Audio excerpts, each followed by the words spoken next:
Monday. Oh my God, what an amazing weekend it was. I hope you had an amazing time. Well, I don't know if you're seeing it.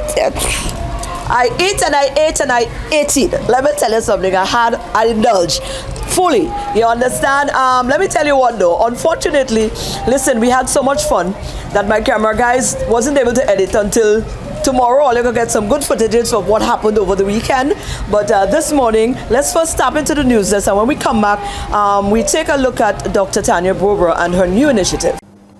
Good morning. More pressure from the opposition United Workers' Party for the Labour administration to address the impacts investigation report and the fallout from the investigation into allegations of extrajudicial police killings.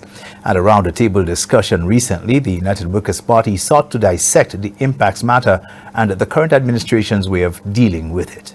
Operation Restore Confidence was supposed to be something good, to help fight crime.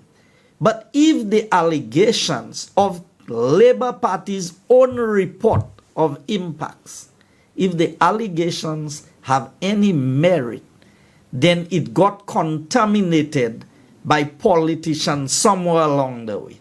And the politicians highlighted would have been Richard Frederick and Stevenson King. As to the level of interference, I cannot tell you because I've not gone through the report, but Kenny knows. Because he was the one who came out and said it. Philip knows. They were the ones the Jamaicans reported to.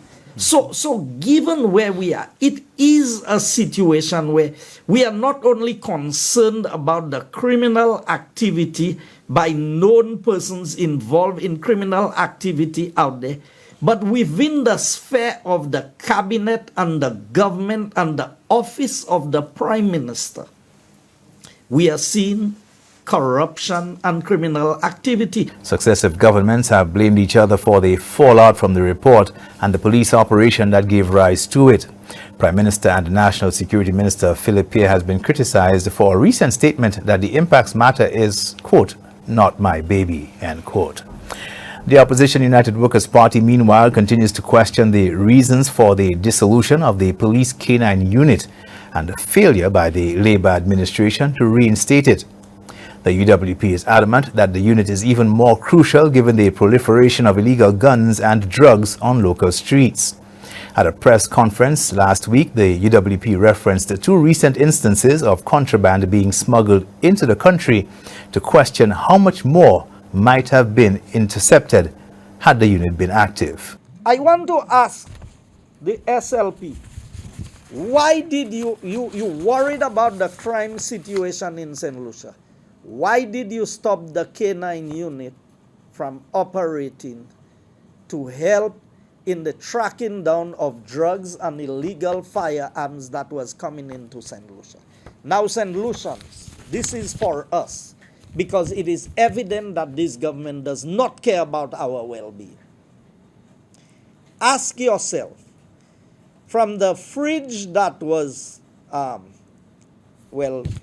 firearms came in, and who went to clear it, and who went to meet the person who went to clear the fridge.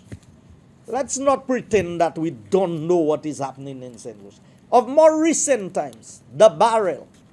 Who was arrested? Where did the barrel originate from? Now you have to ask yourself, if they got these, how many passed and they did not get? Toward the end of 2022, National Security Minister Philip Pierre indicated that he had instructed the Attorney General to look into reactivating the police canine unit. The unit was established in 2019 but was disbanded again by the Labour government, citing the cost of operating the unit. Education District 3 is seeking new ways to inspire students' interest and progress in mathematics with the staging of the 2023 edition of its Mathematics Symposium. Let us strive to make mathematics experiences as real and relevant for students so that they see and speak and breathe mathematics on a daily basis. Remember the following: mathematics is a journey and not a destination. It is a process and not only a product. Give a man 2 fish well, the generic term, man. Give a person a fish and you feed him or her for a day. Teach a person to fish and you feed that person for a lifetime. Local educators have been concerned over the years about students' poor test performance in the subject of mathematics and have been trying to come up with ways to ignite their interest since. The St. Lucia Fire and Emergency Services responded to a vehicular accident along the Bexar Highway on Thursday morning. And that collision involved a minibus and a crossover vehicle and occurred at about 7:30 a.m. The collision resulted in injuries to at least 2 individuals. The injured victims were carefully assessed and subsequently transported to the Owen King EU Hospital in stable condition, where they received further medical evaluation and care. The Bexar roadway has become infamous over the years as an accident-prone hotspot, with many of these accidents resulting in tragic and even fatal outcomes. In light of this, various authorities, including the St. Lucia Fire and Emergency Services and the Royal St. Lucia Police Force, have repeated their pleas to motorists to exercise caution and to adhere to traffic laws. These measures are being promoted as essential in reducing the number of collisions along that particular length of road. These are your top stories. Thanks for watching. Good morning. Now, News Desk, thank you very much. I'm here with Liza. We're taking a break. When we come back, we're going to delve into our first feature for the day.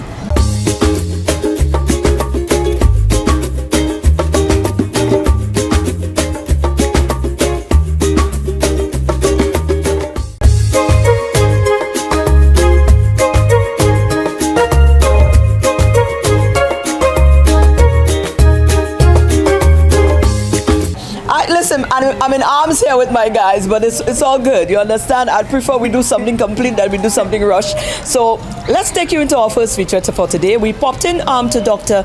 Tanya Barbara, her new establishment. She's been wanting to do that for quite some time. We should go. We're going soon. Eh? You'll see what's going on there. We're definitely going to visit her haven of peace and tranquility and just holistic healing. We caught up with her. Well, it is all smiles this morning because we are in this awesomely beautiful, absolute serene. So much adjectives are coming to my mind right now because I'm here and I'm not sure I'm going to come back to work because I want to stay here. Doc, how are you? I'm fine. First, congratulations. Thank you. Because it's our understanding that this space have been in the making for quite some time. So you finally found your home. Yes, I registered a business name, I'd say 17 years ago. Right. Not sure how it would come into being, but here we are. Here we are. Such a beauty. Such a beauty. Now, there's so many places I want to go with this. I'm not sure if we have enough time because we're going to give a tour of the place. So hopefully they're going to get to see it. Yes. But certainly it's just your space to continue on a greater level what you've started, which is merging your scientific medical field together with the humanitarian side, the heart. Because you have been, for the past couple of years, you've been advocating for that. And who better? Because you've been in the field practicing, so you would know. Thank you for not saying for how long. No, I didn't say you would know. And it was such a breath of hope, though, because for very many years, I guess our parents and grandparents and onwards, they had certain ways of doing things. And over time, the scientific side of things used to sort of diffuse. And so it is really good to see that someone who's done it both sides is now saying, listen, there is merit in the both. Thank you. There is merit, and I think people have come to the thought process that we have abandoned conventional Western medicine, which is certainly not the truth. What integrative medicine does is take the best of everything. Conventional Western medicine, functional medicine, homeopathy, naturopathy, all these complementary therapies have been around for years. Many of them have actually predated Western medicine by thousands of years. That's right. Traditional Chinese medicine and Ayurvedic medicine, for instance, and even homeopathy were the treatment of choice for years before Western medicine came in. So Western medicine saves lives every minute of every day. So it is, we need Western medicine. Absolutely. But where I have come to this point was that I was on the other end of a stethoscope. And that was really what happened with me. Two main things was, one, I was on the other end of a stethoscope and realizing that my colleagues would practice in medicine the way we had all been taught, Right. which was to look at the disease, find the latest treatment protocol, Right. give the patient the medication, and the patient should get better. Right. But when the patient doesn't get better, you put more medication. Right. And when the patient doesn't get better after that, you wonder what's wrong. Right. Nobody looks at the patient and say, what's going on? What else is going on there? Yes, there is a disease process, but what could have predated it? Is there any genetic predisposition? Was the patient exposed to any toxins or anything? And I remember looking up at them and thinking, you know something? I'm going to have to take charge of my health. Because I'm saying something and they're saying they're seeing something else, and I'm saying, but I'm telling you what I'm feeling. Right. And I'm telling you as a doctor and a patient, but it's supposed to match a particular disease pattern and it's not. Right. So what's wrong? Right. And I'm just looking at them, I'm like, man, I really need to do something. And I think that was an aha What an moment for me. eye-opener there, isn't Because it meant that we had all been taught to practice medicine as this science, and you have a certain number of symptoms and signs, Right. and it forms a disease process, and you put the medication, the patient is supposed to get better, and 3 months later they come back feeling better and you give more medication. Wow. Or you give more medication to combat the side effects, Right. and we've done our job. This is how we've all been taught.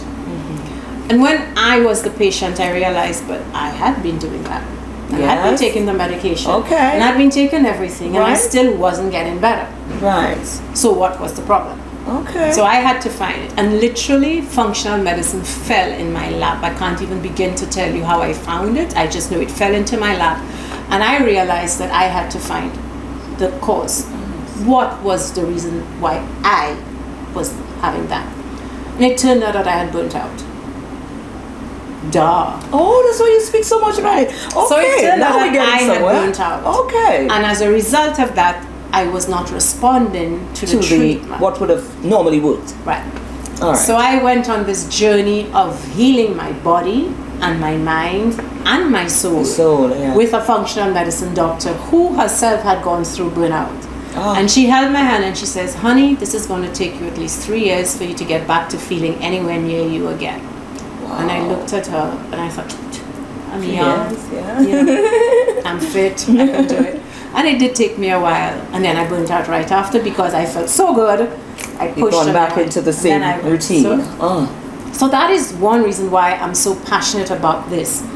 And then one other thing that happened was that I was with a patient who was dying. And I knew that there was nothing I could do. No Western medicine would save his life. Right. Nothing.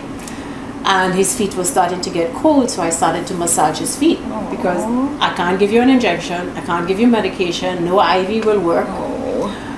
Even if I resuscitate him, he's going to go back in. So I knew this was the end. Right. But his feet were getting cold. I said, let me just rub his feet. And as I looked, and I was rubbing his feet, I looked up and he was just looking with this look of, the only way I could say it was a look of love. And I thought, oh, so I can't treat you with medication, but I can prescribe love. Absolutely. And I can prescribe care and compassion for you so that the end of your life will be filled with some form of peace and joy. But Doc, let me ask you, I'm happy that you're going there, but most of the time in the scientific medical side of it, isn't it like a prerequisite, maybe that's not the right term, that you don't get so attached emotionally? So does that now hinder, maybe that's why the doctors are more so, okay, we're doing this so we don't get attached, because you see so many people. We see so many people. And if you get emotional about everyone, you will be walking You'll around burn like, out, oh, yes. exactly. But you have to understand that the person sitting in front of you is a person with physical, emotional, mental, and spiritual needs. Right. So you must form a connection with them so that you can truly get to the crux of what is the problem. Okay. So when you become clinical and aloof and that, do you really reach and form a bond with the patient? Does the patient really trust you?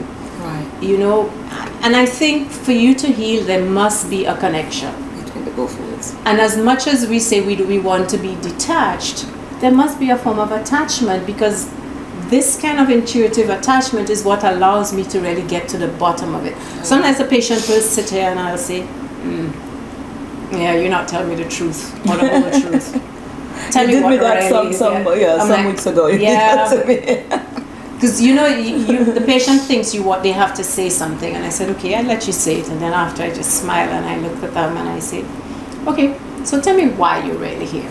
Yeah. Because if I become aloof, I lose this connection and this attachment that is needed for everything in life. Exactly. Wow.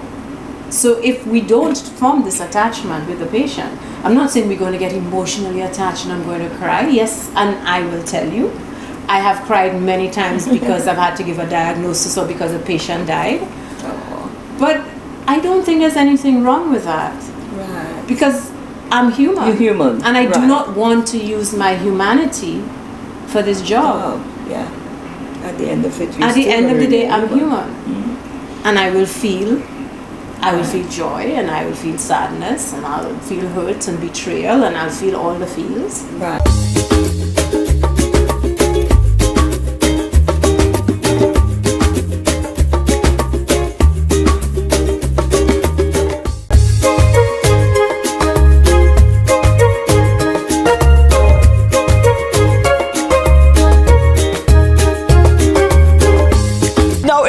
Our second feature is just a continuation, because there's no way we could have concentrated everything that is happening at SATYA Sanctuary in just one feature. So let's complete it so you can get to see the rest of what's happening there and how it is that you can partake, or how you can utilize the services being provided. I don't think everybody is going to be able to transition in this light. So this is why a person like become very vital in our current environment, because all of the medical doctors would not be able to do what you're doing in terms of, you say that, yes, and it's good, but most of them would prefer to stay in that little protective space of not attachment. I think we have to start to get in touch with our feelings more, and we're taught to be aloof. And I remember the first time I had to tell a patient that we had opened him up and that there was no hope. I was 19 or 20. Ooh. I was young and nobody had prepared me for anything.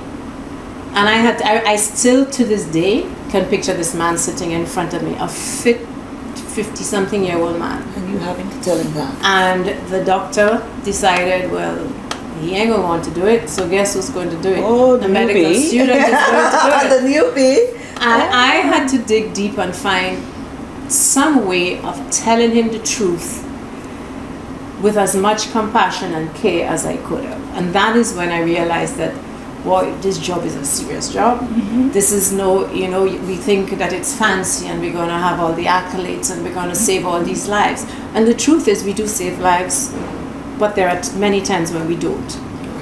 And I also feel that it's a job that is chosen for you. And it's not even a job. It's like a vocation. It's a vocation. Yeah. If you have gone into medicine, and the way I feel it is that something has guided me to this point. Right.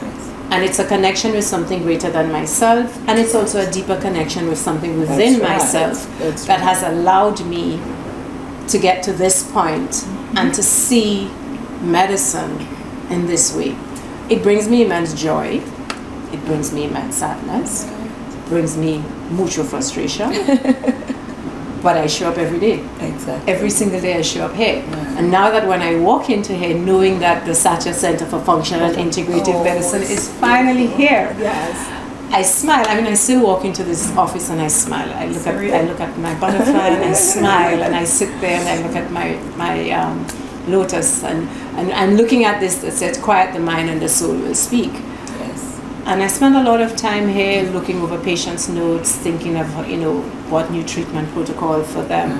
Because functional medicine looks at each patient individually. It's not going to look at disease alone. I'm going to look at, yes, you have what appears to be a disease process, but I want to know why you got that disease.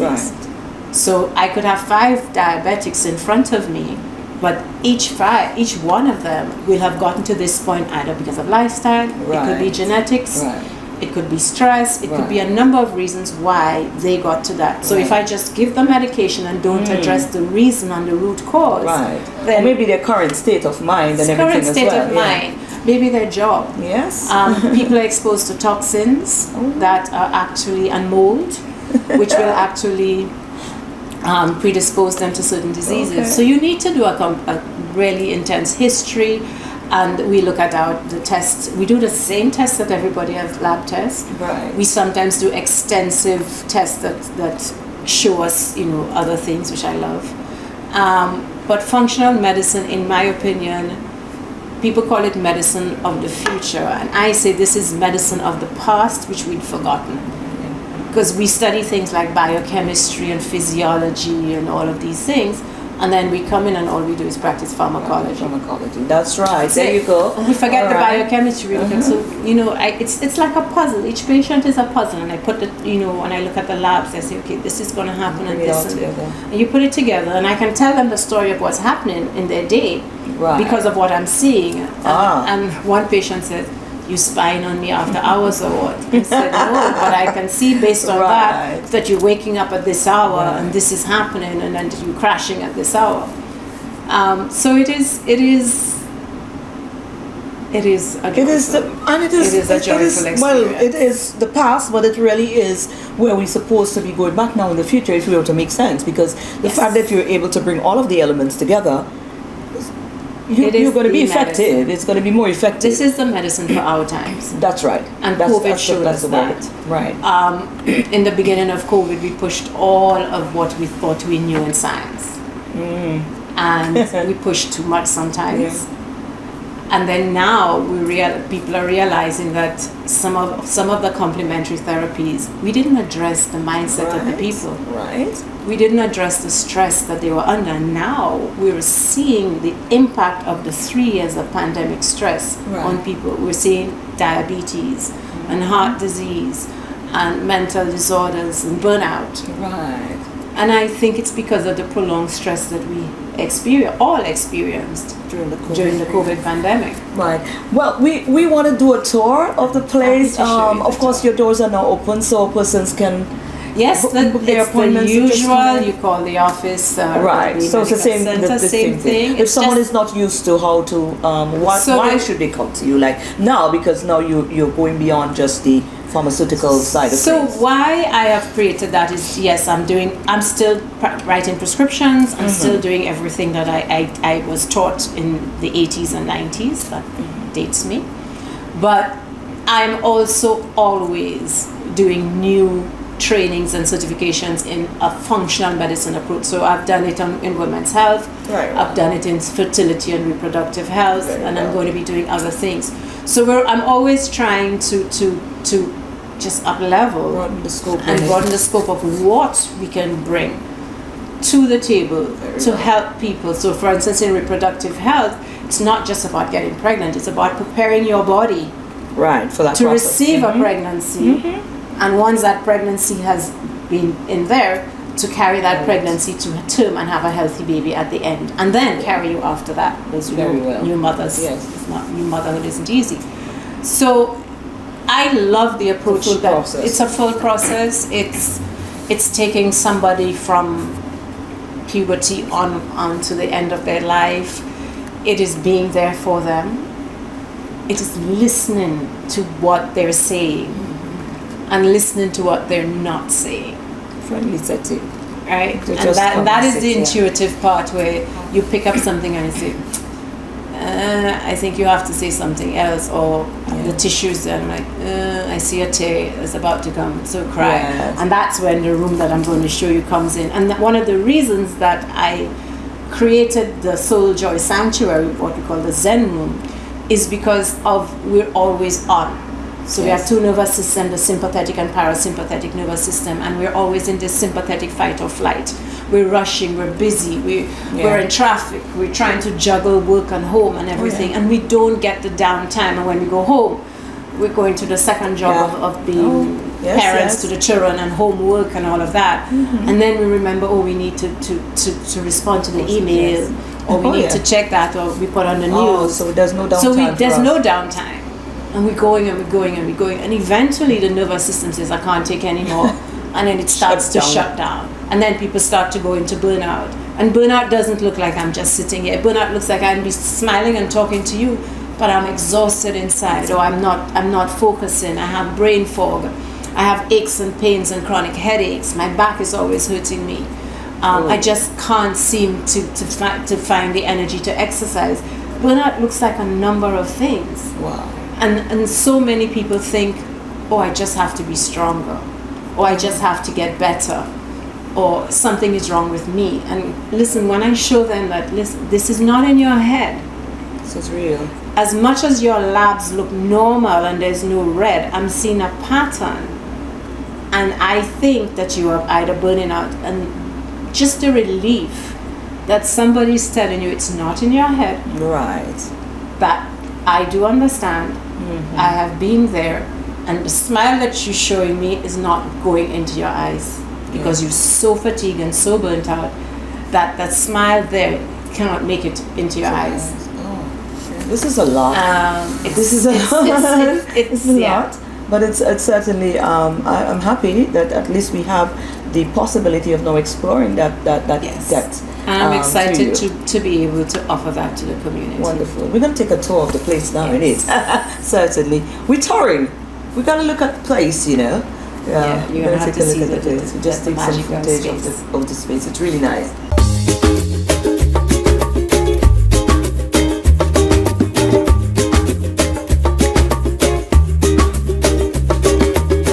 Good morning, everyone, and welcome to this morning's SocaCize session. Leading the wine is Sarah and myself, Shani.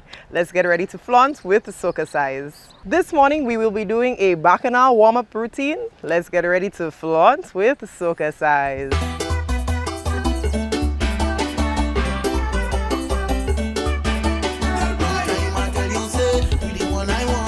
Cross, cross, head. 4, 3, 2, and. Again. 2 more. Last one. Push back and twist. And. Hold it there. 4, 3, 2, push back. And. Hey. 4, 3, 2, squeeze. And.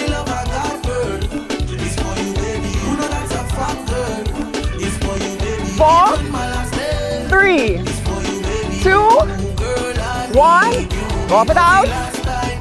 Hey. 4, 3, 2, 1. 2 up. Up. Push. Awa. We're not doing it. Let's go. Let's go. Let's go. Last one. Cross knee. Hey.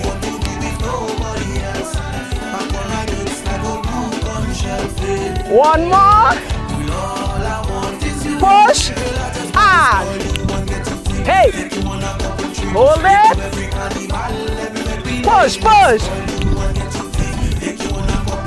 4, 3, 2, squeeze it.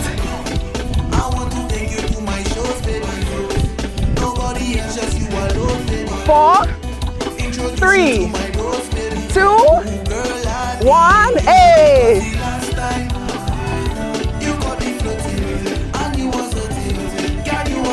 4, 3, 2 up, let's go. We will. Oh no.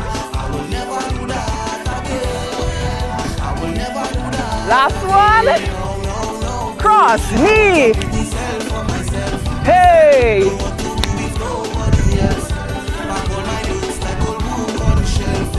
Last one. Push. Hold it. Take it up. Roll it. Push, push. Take it up. And. Squeeze it.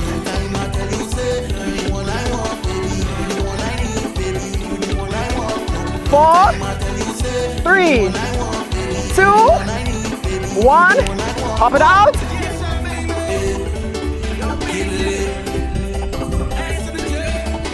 4, 3, 2, 1. That was this morning's session. We hope you are feeling sexy, sultry, and strong. Have a wonderful day. Right, and guys, that is our show for today. Liza and I are just having a wonderful laugh. Liza, what you did over the weekend, girl? Let me tell you, it was You doesn't eat meat, so you ain't a good. She doesn't eat no meat, so I don't know what kind of fun she can I have. eat fish. So I you eat blackfish? I eat shrimp. You eat turtle? No. So how you enjoy the food? How you mean I didn't enjoy the What food? you enjoy? My green fig and saltfish, my breadfruit and saltfish, with a little avocado, Right. with a little cucumber So hey, salad. what? The food certainly was not the highlight for you. What was the highlight? The dress up, the music, what it is? The vibe? I don't care what Maureen's saying, but the food was the highlight for me. Guys, enjoy the rest of it. And remember, we're going to be giving you highlights tomorrow morning on the This Morning Show. Have a wonderful one now.